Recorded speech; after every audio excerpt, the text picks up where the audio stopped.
Assalamu alaikum students. In this lesson, we are going to study the factors affecting the electrolysis process. One of the factor is the concentration of the ion.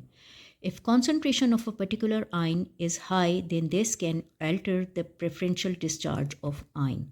Now I'm going to explain it to you. We have this list of the discharge of the ions. The ions, whether cations or anions, the ions at the top, they are easy to get discharged, and the ions at the bottom, they are difficult to get discharged. But if concentration of some ion is greater, then no matter whether it lies in the down position in this list, it will get discharged. We have the example of the electrolysis of dilute hydrochloric acid and concentrated hydrochloric acid. In dilute hydrochloric acid, the ions present H plus, Cl negative, and hydroxide ion, that is OH negative. And in concentrated hydrochloric acid also, the same ions are present. In anode, in case of dilute hydrochloric acid, the hydroxide ion, it is going to get discharged. It will get oxidized and oxygen gas is produced at anode. At cathode, the cation H plus ion, it will get reduced and hydrogen gas is produced at cathode in case of the electrolysis of dilute hydrochloric acid. But in case of concentrated hydrochloric acid, we see that at anode, the chlorine gas is made.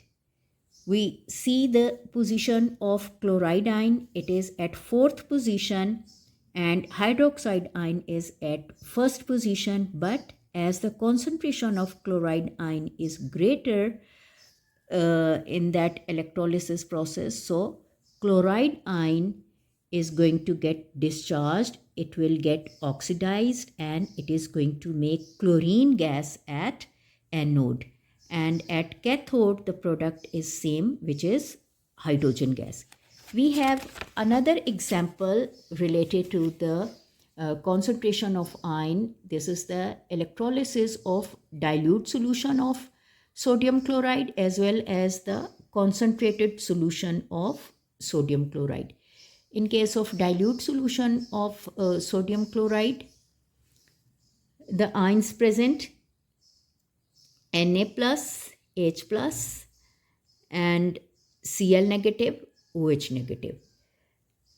Cathode reaction, the hydrogen ion get reduced at cathode and hydrogen gas is produced at cathode in case of electrolysis of dilute sodium chloride. And at anode, the OH negative ion that will get oxidized and it is going to make the oxygen gas.